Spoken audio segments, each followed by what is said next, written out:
I'm Griffin with Big & J. I'm a nutritionist with them, and I help with explaining why our feeds work the way they do, and also working some new product development, and just kind of whatever those guys need. I'm there to be a sounding board and do my part with the company.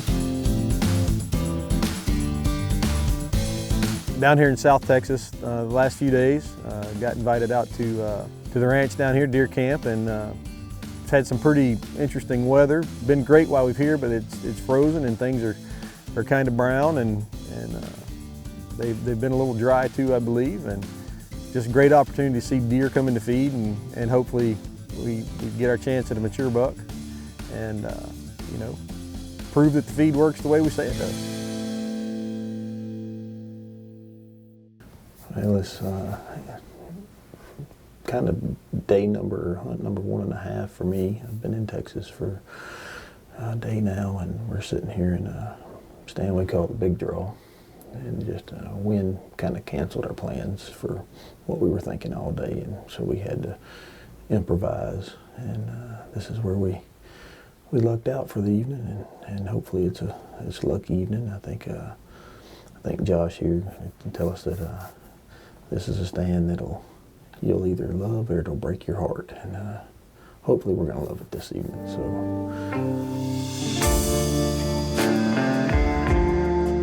hadn't been dropped off very long, and deer started showing up. Small bucks. We just sat there and watched and kept hoping that they were maybe going to draw something else in.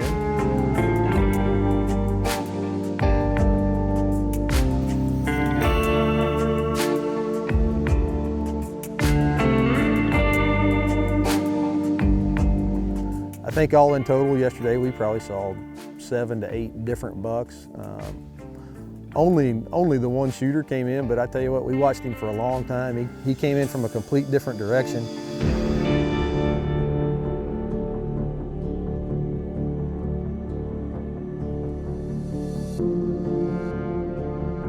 And we watched him come in for probably 5 minutes coming into the feeder.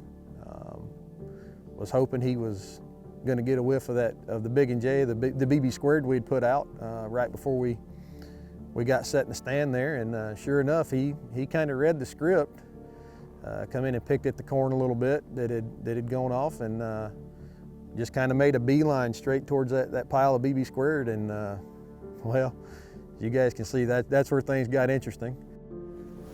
oh, there we go.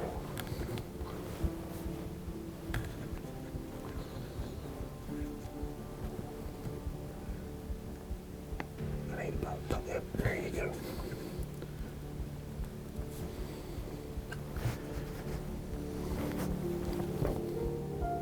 You good? Oh, right over top. Let's be honest.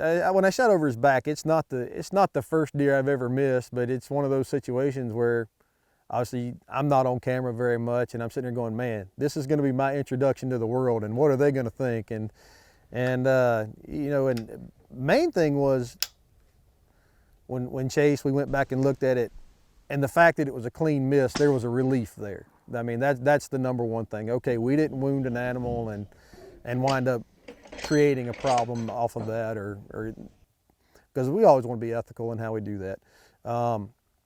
But the other thing, I'm sitting here going, what did I do wrong? Did I pick my head up? I mean, you just go through the laundry list of things and go, all right, how did I mess this up? How do I not mess this up again? And all of a sudden, you know, 10, 15 minutes later, they start funneling back into us, and little bucks come first, and all of a sudden we look up, and there he is standing to the left, coming right back out to the pile of BB squared, and he gave us a chance at redemption, and we didn't let that one get by us this time.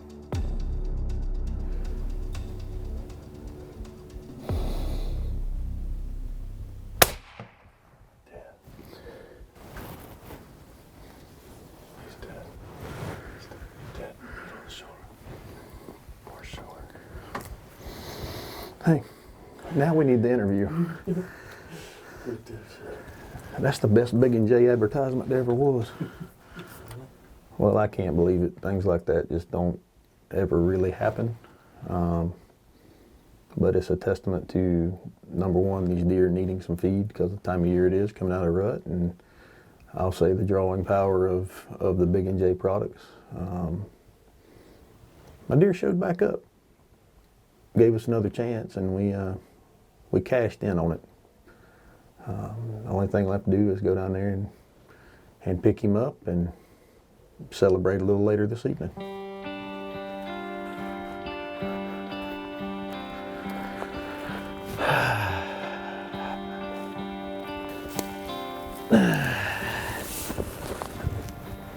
Nice mature 1, 2, 3, 4, 5, 6, 7, 8, 9, 10 point. We're gonna call him the redemption buck after this, the way things went earlier, but he definitely gave us another chance. Didn't go very far, but as you guys can maybe see, it's a little tough tracking out here, but by God, we found him, and I am plumb tickled with him.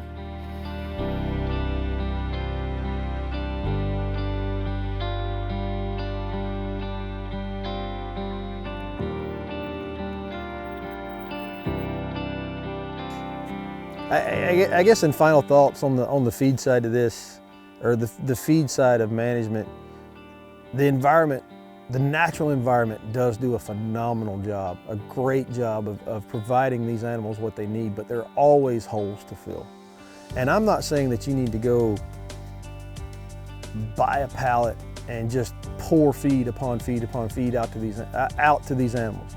What I'm saying is I'm thinking of this more of a supplemental approach to fill the holes in their nutritional plan, basically to give them the best opportunity to be the best animal they can be to their genetic potential.